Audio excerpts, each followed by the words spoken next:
Have you ever realized how profoundly ugly the pinky toe is? As far as the big toe, not ugly at all. It's strong, defiant, and takes all the punches from the dangerous, cruel outside world.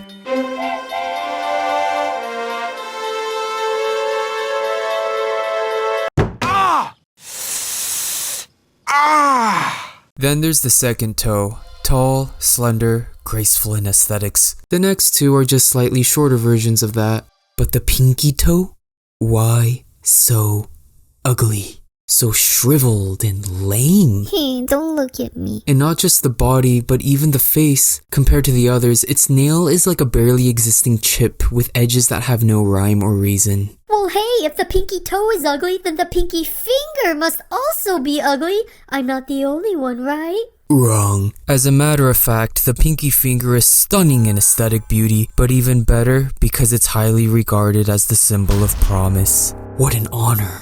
So indeed, this is a sad story, but let's come back to this. Because have you ever felt like your toes are inaccurate reflections of your fingers as far as how they feel in your first-person perspective? Let me explain. The knee feels like the equivalent of the elbow, the ankle feels like the equivalent of the wrist, the foot the equivalent of the hand, the sole of the foot that induces extreme anxiety when it feels itchy. I have to scratch it, but it tickles, but it itches, but it tickles! Feels like the equivalent of the palm. But the thing is, when we get to the fingers and toes, I don't know if it's just me, but it feels like they don't line up. For example, if I tell you to poke your middle finger, easy peasy. But if I tell you to poke the toe that's equivalent of that middle finger, why does it feel like it's actually homologous to the second toe? Like, if you didn't have arms but you wanted to flip someone off, it would be like, hey, screw you! Whoa, wait a minute. Okay, there. Screw you! I'm sorry, that toe just doesn't feel right. But the thing is, when you poke your true middle toe, why does this feel homologous to the ring finger? And strangely enough, the next toe over also feels homologous to the ring finger, as if these two are metaphysically intertwined to the one ring finger. Which makes me wonder, is that why this finger was chosen to represent marriage, because it involves two individuals becoming one? And so, if the second toe is the true homologous toe to the middle finger, that can only mean the big toe is homologous to the index finger. After all, you would use that toe to point somewhere. But when it comes to the pinky toe, actually, that one does just feel homologous to the pinky finger. So you see, when the homology seems like it should align like this, instinctively, the true homology feels like this. Which begs the question, where's the toe that's truly homologous of the thumb? The nub. The true big toe should be here, but where did it go? There must be a backstory to this.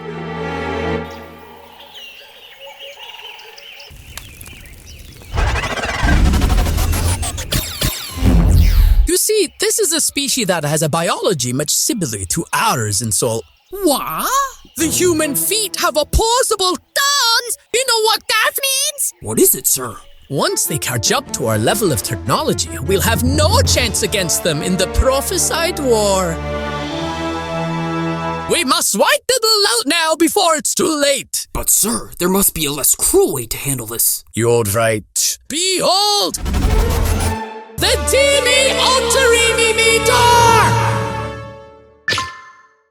All we have to do is shoot the human's feet in the test tube, then all the changes made will be applied to the rest of humankind. And then, the coming generations will all be born with feet without the opposable thumb! But sir, with only 4 toes, their future biologists will notice something's off and will become suspicious of us. You're right. That should do it. Now get to work!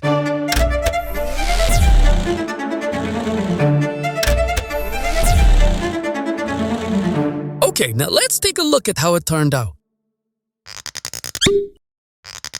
The pinky toe, it's hideous. Yeah, shoot it again. Shoot it again. Whoa! What? The males have nipples?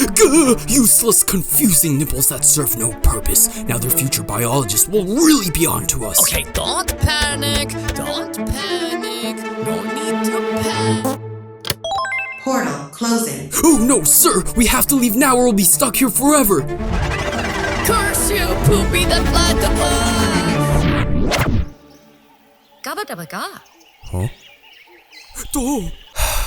What a tragedy. We've been nerfed. Cause look at the animals. The dogs have a toe sticking out of their ankle. The chimpanzees have a thumb sticking out of the side. But for us, we're the freaks of nature.